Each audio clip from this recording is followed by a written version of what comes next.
Olá, meu amigo, minha amiga. Eu sou o pastor Andrei Bryan, da Igreja Bíblica Reformada aqui em Eunápolis, e quero compartilhar com você um momento de reflexão na santa palavra do Senhor nosso Deus, infalível e inerrante. 1 Pedro, segunda carta de Pedro, na verdade, segunda de Pedro, capítulo 1 e versículo 19, diz assim: Temos assim, tanto mais confirmada, a palavra profética. Essa palavra profética que Pedro está dizendo é a Bíblia Sagrada. Nós vamos entender que é as Escrituras. E fazeis bem em atendê-la, como a uma candeia que brilha em lugar tenebroso, até que o dia clareie, e a estrela da alva nasça em vosso coração. Sabendo primeiramente isto, que nenhuma profecia da Escritura provém de particular elucidação, porque nunca jamais qualquer profecia foi dada por vontade humana. Entretanto, homens santos falaram da parte de Deus, movidos pelo Espírito Santo. Esta carta do apóstolo Pedro é uma carta que nos leva a uma verdade fiel em face da falsidade, como comentou Russell Shedd. Queridos, Pedro, depois, no capítulo 2, vai falar contra os falsos mestres e os falsos ensinos, e ele vai terminar a carta dizendo que devemos, a Igreja de Cristo, crescer na graça e no conhecimento do Senhor. Por quê?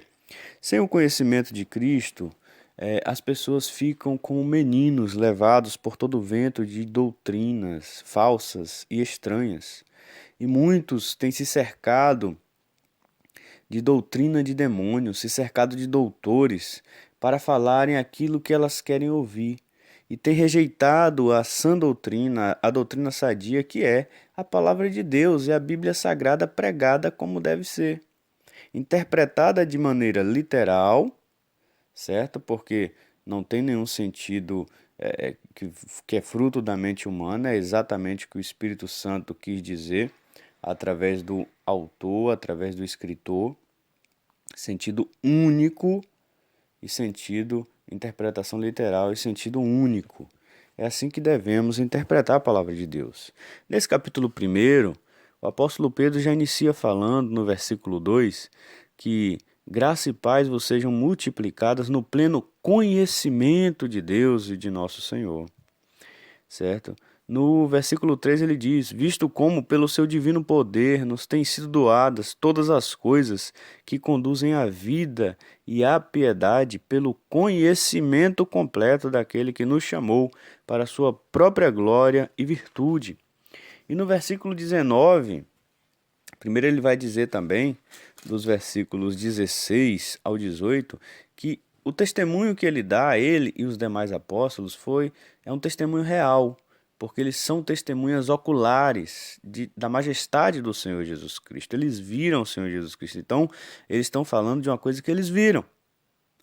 Então é uma testemunha ocular. E agora, a partir do versículo 19, ele vai dizer que devemos dar atenção e devemos guardar a palavra de Deus, as escrituras sagradas, e atender ela em nossos corações, certo? Como a luz que brilha, ou seja, devemos ser iluminados pela palavra, devemos ser iluminados. Isso é um sentido poético para entendermos que é ela que nos guia o caminho, é que norteia. Toda a nossa fé deve estar baseada na palavra de Deus, que é a Bíblia Sagrada, não em homens, certo? Não em novas revelações estranhas de falsos mestres, falsos profetas que inventam coisas que não podem ser provadas pela Escritura Sagrada, certo? Então devemos, até que a luz, até que a estrela da alva nasça em nosso coração, certo?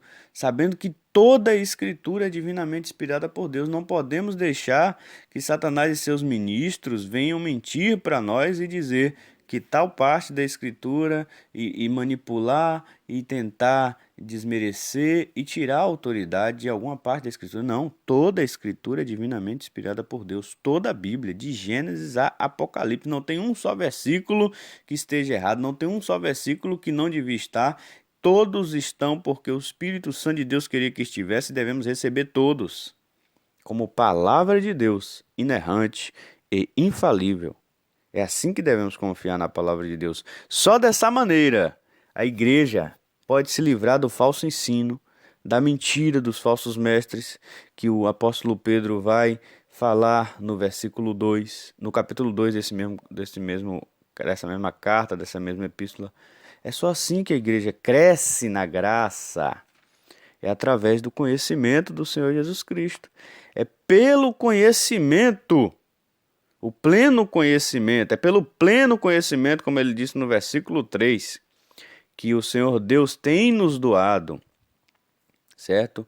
Pelo seu divino poder, ele tem nos doado as coisas que conduzem à vida e à piedade. Sem o conhecimento da palavra, a pessoa vive uma fé irracional, a pessoa vive uma fé pagã, a pessoa vive uma fé mística, porque não tem fé na palavra de Deus. E fé em qualquer outra coisa que não seja a palavra de Deus é uma fé que não salva ninguém, porque é uma fé na mentira.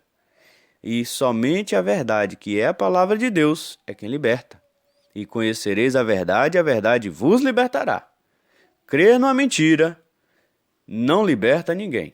A verdade é a palavra de Deus. João 17, 17. Jesus diz para o próprio Pai: santifica-os na verdade, a tua palavra é a verdade.